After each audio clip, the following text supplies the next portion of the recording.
Allez, bonjour à tous, j'espère que vous allez bien. Aujourd'hui, analyse du marché, Bitcoin, Ether, les altcoins, 3 cryptos comme d'habitude. On continue ce rituel quotidien de prendre 3 cryptos que vous me donnez en commentaire et je fais une analyse courte, moyen, long terme. On verra Aero que j'ai complètement oublié dans la vidéo d'hier, Algo et Chainlink. Donc on fera une revue assez complète, exhaustive de ces 3 cryptos-là.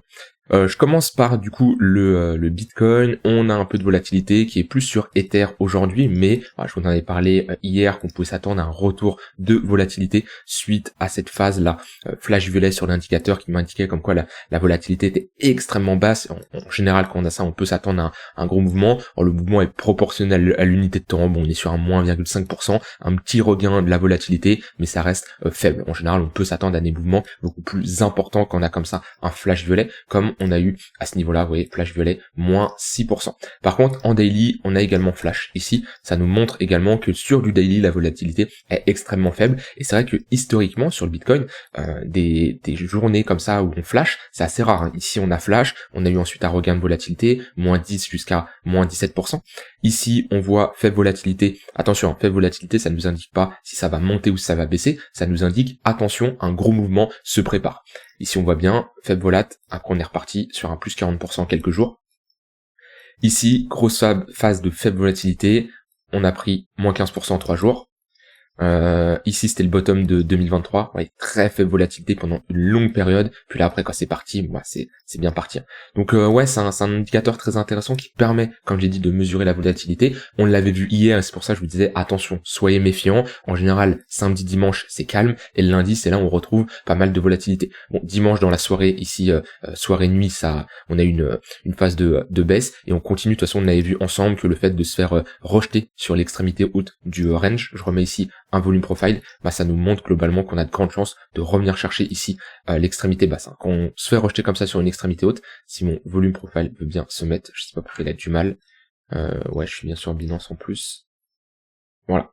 Quand on a comme ça, quand on se fait comme ça rejeter sur une extrémité haute, en général, on a de grandes chances de revenir chercher l'extrémité basse. C'est exactement ce qu'on a eu. On va chercher la value area high, on se fait rejeter, on retourne chercher la value area low, comme on l'a vu, comme je l'ai dit hier. Maintenant, on n'est pas ici dans une zone où on va chercher des shorts. Hein. La majorité des gens, ils sont bearish sur support et ils sont bullish sur résistance. Faites l'inverse. Déjà de manière générale, faites l'inverse de ce que la majorité des gens font. Vous aurez clairement de meilleurs résultats. Et surtout comme ça sur des niveaux de support. La majorité des gens sont bearish et crient à la cassure quand on est comme ça sur un niveau de support. Vous avez plus de chances d'avoir une réaction. Alors c'est sûr, c'est un niveau qui va casser. Alors je sais pas si ça va être ce niveau-là ou ce niveau-là. On est précédé par une dynamique baissière, donc d'un point de vue probabilité, il y a plus de chances que ça soit ce niveau qui casse, mais dans tous les cas, un de ces deux niveaux va casser. Mais tant qu'on ne le casse pas, on part toujours du principe que c'est un niveau qui va tenir. Parce que si à chaque fois qu'on arrive sur ce niveau de support, ici vous dites que ça va casser, vous prenez un short, ici vous faites stop loss, là vous faites stop loss, là également. Et au final, même si vous prenez un gain ici, je suis pas sûr que votre gain, il va compenser l'ensemble de vos pertes que vous avez pris juste après. Donc partez toujours du principe qu'un niveau de support va tenir et qu'un niveau de résistance va tenir. Et bien sûr, si on commence à s'installer en dessous, qu'on a de l'acceptation, qu'on a une vraie cassure, là, ok, on peut prendre des shorts, il n'y a pas de souci. Mais pour le moment, on est dans cette phase de latéralisation tant qu'on n'a pas de l'acceptation sous les 95 000 $. Maintenant, mon plan ne change pas, je reste bearish. Hein. Et vous voyez que un plan qui est un plan que je mets en place depuis des semaines, où je vous dis qu'on réintègre les 101 500 $, je passe bearish, c'est pas quelque chose que je vais changer du jour au lendemain. Je suis pas comme beaucoup sur YouTube qui un jour vont vous dire c'est bullish, le lendemain c'est bearish, c'est bullish, c'est bearish. Ils vont faire du ping-pong comme ça tous les jours. Non, moi je vous dis que le marché, ça sent pas très bon, je réduis mon exposition, le fait d'être passé sous les 101 500 $, c'est toujours le cas actuellement. Et je ne rentre pas en position sur un Bitcoin, je ne rentre pas en position sur Ether ou autre. Pour le moment, je mets du cash de côté, du cash qui sera prêt à être tout simplement déployé au cas où on a des retracements et qu'on retourne chercher des niveaux intéressants, ce qui n'est pas le cas actuellement, et je préfère tout simplement patienter. Peut-être que le marché va me donner tort, il va réintégrer ces 101 500 $, pas de souci. Je préfère rentrer plus haut et avoir une plus grosse conviction d'avoir une reprise du bull run et une continuation, plutôt que de rentrer maintenant et me dire ok, c'est un peu 50-50, voire un peu moins, ouais, je suis pas fan, en tout cas moi de rentrer ici, et je préfère patienter. Et actuellement le marché, il est dans une phase où faut patienter. Il peut y avoir des setups qui s'enclenchent sur de l'intraday, sur du court terme, mais là pour du swing, voire du trading long terme, actuellement, je patiente. Je patiente parce qu'on n'a pas une direction claire du marché, et prendre des swings, voire des trades long terme actuellement, ça peut être un peu qui tout double, et je suis pas fan clairement du marché, comment il se comporte. Maintenant, si le marché me montre que j'ai tort et qu'il me prouve qu'on a une reprise haussière, un momentum qui est présent, pas de souci, il y a aucun souci, je re-rentre en position. Donc voilà, on est sur l'extrémité basse. Le niveau à tenir, comme je l'ai dit, c'est les 95 000 $. Si on a une réaction acheteuse ici sur support, il peut y avoir un setup qui s'exécute, un setup d'achat classique sur une extrémité basse. Ça peut être une réaction acheteuse, ça peut être ici une prise de liquidité comme ça, réintégration, ça peut être une pattern en W, un ravalement, ce que vous voulez, une réaction acheteuse sur une extrémité basse. Si ce niveau tient pas, alors on ira revisiter ici les 91 000 $. Et c'est un niveau très important qui doit tenir sur Bitcoin. Maintenant, c'est un niveau flagrant qui a été beaucoup de fois testé. En général, quand les niveaux sont aussi flagrants, que tout le monde parle d'un niveau de support, qu'il faut l'acheter absolument, ça va tenir, c'est là où le marché fait l'inverse. Comme je dis, la majorité des gens a souvent tort. Si ce niveau des 90 000 $ casse, je vous rappelle les niveaux que moi je surveillerai de mon côté. On a les 73 000 $ au niveau du first stop, le premier arrêt, les 0,382 de Fibo, et ensuite on a les 0,58 de Fibo au niveau des 51 000 $. Faut patienter, c'est comme ça. Là, je suis sur une vue long terme sur le BTC. Je vous l'ai très souvent dit qu'on était à 90 000, 80 000 $, 100 000 $, qu'on n'est pas dans des zones d'achat intéressantes sur le Bitcoin parce qu'on a une charte qui est trop verticale. Et c'est les fenêtres d'achat sur le Bitcoin, quand ça part, ça part. Bitcoin, c'est parti depuis début 2023. Honnêtement, il y a eu très peu de fenêtres d'achat pour se repositionner sur du long terme. Peut-être à la limite qu'on est revenu chercher les 50 000 $, mais ici, il n'y avait aucune fenêtre d'achat. On n'avait pas assez retracé. Ici également. D'un point de vue, je parle d'un point de vue retracement. Après, on peut toujours estimer que là, on est sur des niveaux intéressants pour se positionner sur du long terme. Il n'y a pas de souci. Je parle juste d'un point de vue retracement dans une dynamique. Et peut-être que ces fenêtres viendront dans les prochains mois. C'est possible. Comme on a eu ici, le Bitcoin est passé de 3 000 à 61 000 $. Il y a eu très peu de fenêtres d'achat pendant cette phase.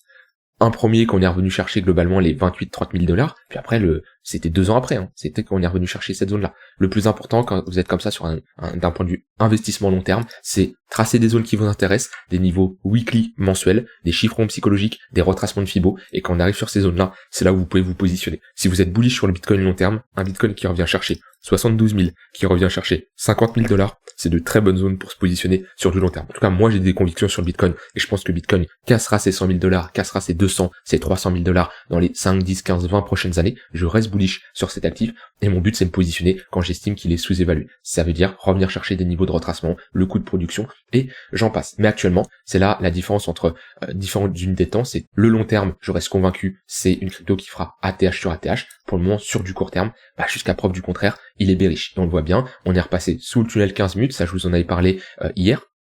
Le fait d'être repassé en dessous de ce niveau-là, là on avait une structure de retournement, on passait sous le 15 minutes, sous le 1 heure, on flippait ce niveau qui faisait office de support, on le voit bien ici, le 15 minutes, on passe au-dessus, support, etc.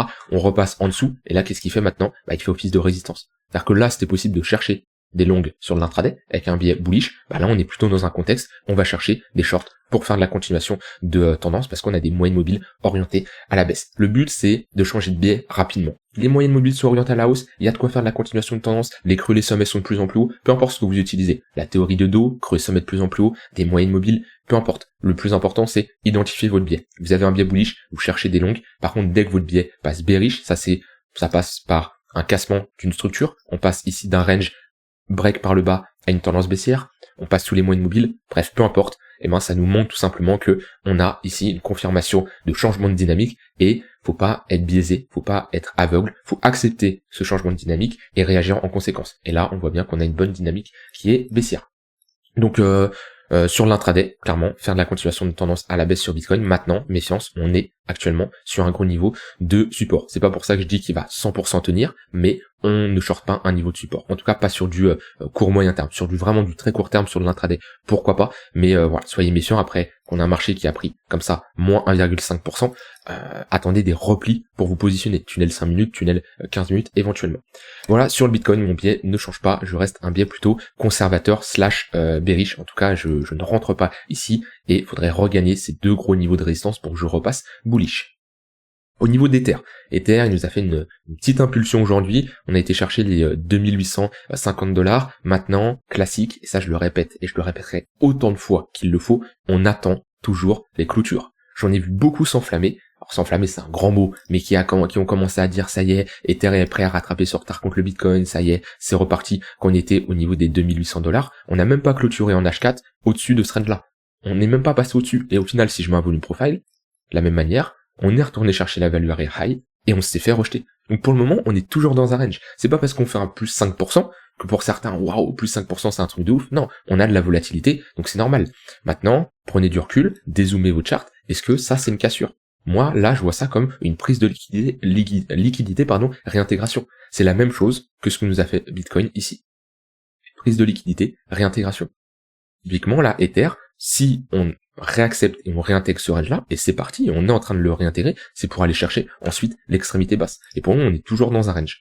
On est toujours dans un range. Donc attendez toujours les clôtures. Ça, c'est vraiment quelque chose de très important, mais il peut se passer tellement de choses en une journée. Vous voyez, sur une journée comme ça, on va chercher $2100, ça se trouve, il y en a qui ont anticipé la cassure, qui sont dit, ça y est, on clôture, c'est sûr. Au final, on réintègre et on clôture à $2900.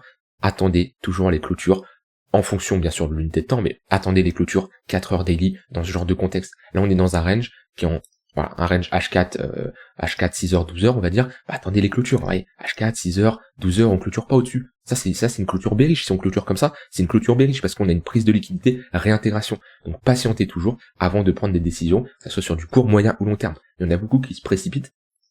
Et, alors, il y en a beaucoup qui pensent que le marché va partir d'un coup. Ça arrive que le marché parte d'un coup, mais dans la majorité des cas, vous aurez votre pullback, vous aurez votre opportunité de vous positionner. Et ouais, moi en tout cas, je préfère attendre les clôtures. Quitte à passer à côté d'un trade, je préfère patienter et attendre la clôture que plutôt me positionner ici en me disant c'est sûr que ça va clôturer et au final qu'on ravale. Là, on est tout simplement sur un haut de range, donc c'est normal de se faire rejeter.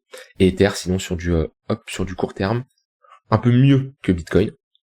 On va pas se le cacher, parce qu'on est quand même repassé ici au-dessus des moyennes mobiles court terme, le 15 minutes qui est en train de cross le 1 heure à la hausse, on est repassé sous le 1 heure, donc oui, ici on a une impulsion qui est beaucoup plus intéressante. Maintenant, on est revenu chercher l'extrémité haute, il y a le tunnel 4 heures qui est juste au-dessus, là on est en train de faire du ping-pong entre les moyennes mobiles court terme, tunnel 15 minutes, tunnel 1 heure, d'ailleurs la zone des $2700, c'est une bonne zone si on y retourne et qu'on a une réaction acheteuse pour se positionner, et ensuite le tunnel 4 heures va aller vers les $2883.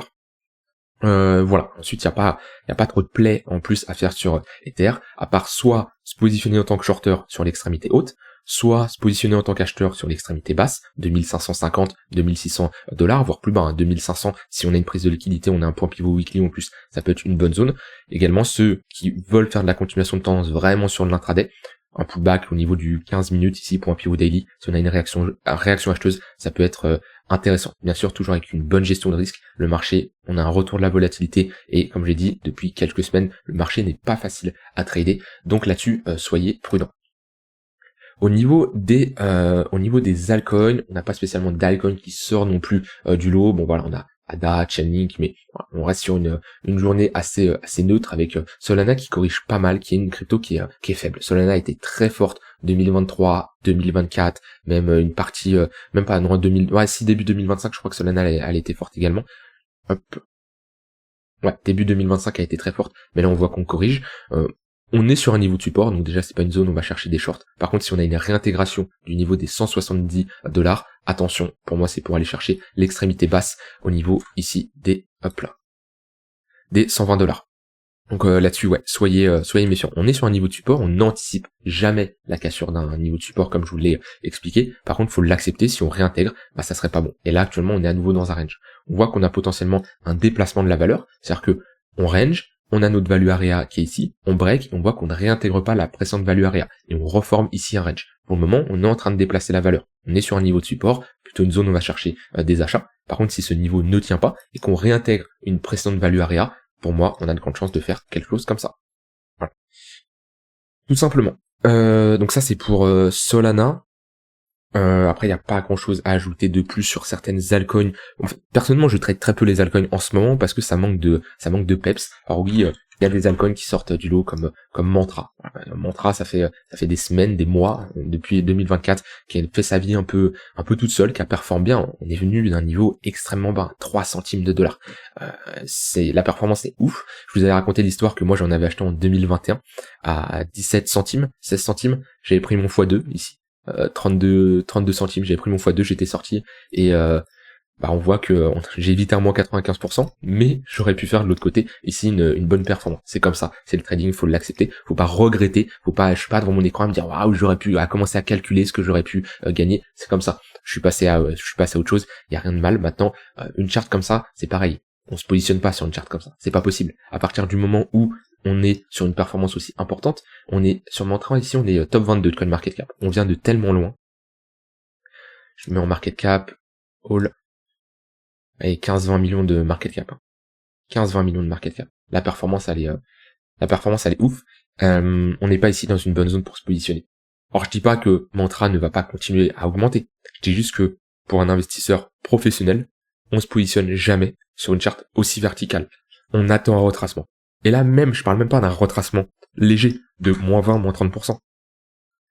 Au minima 0,618. Soit vous faites de la continuation de tendance, ou dans ce cas-là, vous allez prendre vos moyennes mobiles et vous allez vous positionner quand on a des pullbacks, tunnel 4 heures, tunnel daily, où là oui, on est déjà sur des retracements un peu plus intéressants, par exemple moins 30% entre le plus haut et le tunnel 4 heures, là déjà ça peut être intéressant, voilà, comme on a vu également ici, hop, retracement, à moins 20%, mais ça c'est pour de la continuation de tendance, c'est-à-dire que si votre tendance s'inverse, vous invalidez votre trade et vous sortez de votre position. Par contre, quelqu'un qui veut acheter du mantra et avoir une horizon de temps sur plusieurs mois, plusieurs années, c'est beaucoup trop tard. On attend un retracement, qu'on retourne chercher 0,618, voire même 0,786. Et ça peut faire peur, hein, mais des altcoins quand ils corrigent bien, et qui corrigent très très bien, en général, on retourne chercher les 0,886. Et là, il y en a qui vont me dire, non, c'est impossible, Mantra peut pas retourner aussi bas. Et prenez des cryptos que vous pensez pas qu'elle allait retourner aussi bas. Par exemple, faites, quand j'étais là, et que on faisait une telle performance, je vous disais, faites, impossible d'acheter ici. Beaucoup trop vertical. On patiente. Oui, mais non, Nico, tu sais, l'intelligence artificielle, c'est la révolution. Tu sais, ça va tout changer. Fed ne peut pas descendre. Ok, pas de souci. Pense comme tu veux. Moi, je trace mon FIBO. Ça m'intéresse pas de me positionner là. La zone de rechargement entre les 0,118 voire les 0,786. Et si on doit aller encore plus bas, les 0,186. On voit qu'on est plus si loin de ces 0,186. Moins 40%. Où là, c'est un niveau intéressant pour se positionner. Tracez un FIBO. Pour ceux qui investissent sur du long terme, tracez un FIBO, vous déterminez vos niveaux et vous aurez clairement des entrées beaucoup plus professionnelles. Alors, on m'a demandé une analyse de Aero je m'excuse que j'ai complètement zappé hier, mais je crois que j'en avais fait une analyse il y a pas longtemps de Aero. Ça me parle. Ouais, je crois que j'avais fait une analyse il y a pas longtemps. Et ouais, je l'ai dit en plus en intro, je crois, et je l'ai carrément oublié. Globalement, on est dans un range, on revient chercher l'extrémité basse. Ce que j'aime pas, c'est qu'on a réintégré ce niveau-là, qui est tout simplement la ligne de coup de cette pattern en W. Donc on est repassé sous le niveau, le chiffre rond psychologique des 1$. Ce qui nous manque là, c'est vraiment une réaction acheteuse, parce que globalement, on le voit bien, on a eu cette pattern de top, structure de retournement, on fait ici des creux, des sommets de plus en plus bas. Si je mets des moyennes mobiles, on se fait toujours rejeter à l'intérieur du tunnel 4 heures. Ce qui manque, c'est une réaction acheteuse. Soit repasser au-dessus des 1$, on repasse au-dessus du tunnel H4, on repasse au-dessus des 1$, et surtout de cette polarité, ce gros niveau qui faisait office de support, qui a fait office de résistance, et qui fait maintenant encore à nouveau office de résistance. Là, on peut avoir un signal, où globalement, on repasse au-dessus, on a une réaction acheteuse, on pull back, on peut avoir une zone d'invalidation et viser un retracement. Voilà, ça c'est un trade qui peut totalement se prendre. Ou alors, on va tout simplement patienter d'avoir à nouveau une pattern de retournement. Ici, une structure en W. Je sais pas où elle va se produire, mais elle peut se produire par exemple là. On a un break, on peut avoir un pullback un peu plus tard, on peut avoir un pullback un peu plus tôt, mais ce qu'on veut, c'est, comme on a ici, une pattern en W. Vous voyez là, c'est assez visible. J'ai ma pattern, j'ai mon pullback, j'ai le break. Là, pareil, faut pas trop s'exciter, faut pas, tranquille, on attend un retracement, on revient chercher la ligne de coup, et là, on a une entrée déjà beaucoup plus professionnelle. On voit à partir de cette entrée-là, on fait ici déjà un x2. Après, faut bien sûr prendre ses profits. Et on veut pas de l'installation sous ce niveau-là. Si on commence à s'installer sous les 50 centimes, c'est pour avoir un retracement beaucoup plus bas. Ensuite, on m'a demandé Algo. Alors, Algo, c'est pas terrible. On avait ici posé un potentiel bottom. Après Algo, j'en parle depuis un moment. Je vous dis que moi, c'est une charte, je peux pas me positionner là-dessus. La raison, elle est très simple. Ça, vous voyez, ici, là, mars 2020, c'est la chute du Covid, d'accord. Covid, toutes les cryptos chutent. On a Bitcoin ici qui va chercher les $3000. On est où actuellement sur Algo? On est au même niveau. On est revenu au même niveau. C'est comme si que là, si je prends la charte du Bitcoin, cette chute qu'on a eue là, et le Bitcoin, 4 ans, 5 ans après, 5 ans, ça passe vite, c'est ouf, 5 ans, on est au même niveau. Bah ça vous montre tout simplement que bah cet altcoin sous-performe le Bitcoin. C'est pas un bon investissement. Moi, mon raisonnement, il est simple. Je le fais exactement de cette manière-là. Et maintenant, rien n'empêche d'avoir des plays, rien n'empêche de pouvoir se positionner, qu'on a des setups. Hein. Par exemple, là, j'ai l'exemple qui est assez simple, ce que je vous enseignais juste avant. On a ici notre pattern de retournement. Vous voyez, sur du court terme, quelqu'un court moyen terme, quelqu'un qui se dit voilà, j'ai une pattern de retournement weekly, je peux profiter d'une hausse sur quelques semaines. Bah go, t'as ta pattern de retournement, t'as ton pullback là au niveau de la ligne de coup, et on voit bien que à partir de cette pattern de retournement, on a un marché qui fait un x2, voire même un x3. Ça, c'est possible de se positionner là-dessus. Par contre, commencer à se positionner sur algo en disant oui, elle va faire un nouvel ATH, elle va surperformer le Bitcoin et elle va tout casser, là j'ai moins de conviction. Parce que elle l'a démontré tout simplement qu'elle se fait surperformer par la majorité des altcoins et on est revenu chercher des niveaux extrêmement bas. Après, rien n'empêche de la trader, qu'on a comme ça des signaux, mais sur l'investissement long terme, pour moi c'est pas intéressant. Surtout que là on a la réintégration d'un niveau assez important. On a la validation d'une pattern de retournement. Ici on a un M-top. On est passé sous ce niveau-là, on est en train de le travailler plutôt. Typiquement, si on commence à avoir de l'acceptation en dessous et qu'on réintègre, c'est pour aller chercher l'extrémité basse, hein, pour revenir chercher globalement les 10 centimes de dollars.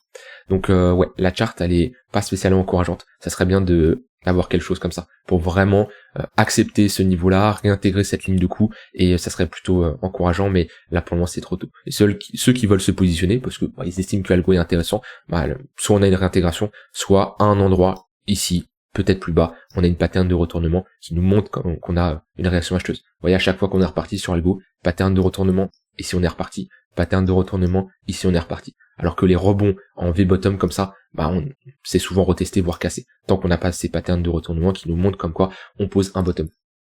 Et je termine par Chainlink. Chainlink a été forte quand même, et elle a moins pris cher que certaines altcoins. On a pris quand même un moins 30%, mais si on compare à certaines altcoins, par exemple Algo, par curiosité, je vais pas regarder. Mais il y a beaucoup de cryptos qui ont pris beaucoup plus cher. Ouais, Algo, c'est moins 50%. Donc Chainlink, honnêtement, c'est une crypto qui sort un peu du lot sur cette début d'année 2025, qui a pris moins cher. Elle a quand même corrigé, mais elle a pris moins cher que pas mal de cryptos. Par curiosité, si je fais Chainlink divisé par Total 3, non, je vais mettre, je peux mettre Total. Globalement, on est dans un range. C'est pas aussi fifou que je le pensais. Si je regarde contre Other, pourtant en général regarder contre Other, c'est plus représentatif. Ouais, voilà, en fait la différence entre Total 3 et Other, c'est que Total 3 inclut le top 10 de CoinMarketCap, les 10 cryptos les plus grosses, que Other ça exclut ces 10 cryptos. Et on voit que Chainlink qui ne fait pas partie du top 10, hein, sauf si elle est rentrée récemment, mais il me semble pas. Voilà, elle est 11e.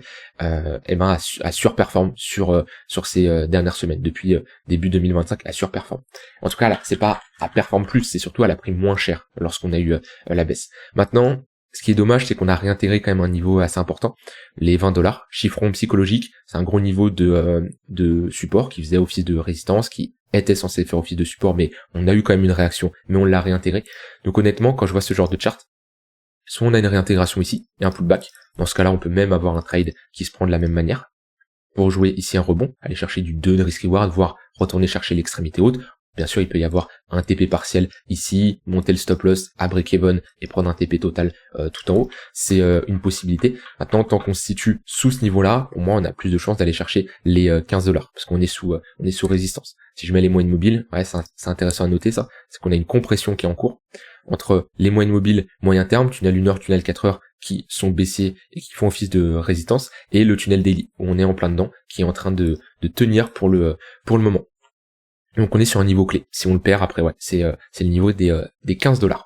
Voilà, j'ai pas grand chose à dire de plus. Restez prudent sur les marchés. Comme je dis, on est dans un contexte qui n'est pas facile à trader, et je l'ai souvent parlé en début d'année, j'en ai souvent parlé, que ce qui prime actuellement, c'est même pas l'analyse technique. Ce qui prime, c'est avoir un plan, avoir une bonne gestion de son risque, avoir un bon money management, avoir une stratégie, avoir des convictions, avoir une bonne discipline, être constant, faire un travail régulier sur les marchés. Mais c'est pas parce que vous maîtrisez des moyennes mobiles que ça y est, vous allez devenir un crack et vous allez tout gérer sur cette année 2025. Ça passe plutôt par là: plan, money management, gestion de risque, et une bonne psychologie, une bonne gestion de vos émotions. Parce que je l'ai dit et je le répète, je pense que cette année 2025 sera beaucoup plus dure sur les cryptos. C'est pas pour ça ne peut pas monter, je dis juste parce que ça sera beaucoup plus dur à gérer que 2023 et 2024. Soyez prudents, je vous laisse avec ça. Si vous avez des questions, vous pouvez rejoindre le Discord en cliquant sur le premier lien en description. Et je vous dis à demain pour une prochaine vidéo. Bye bye.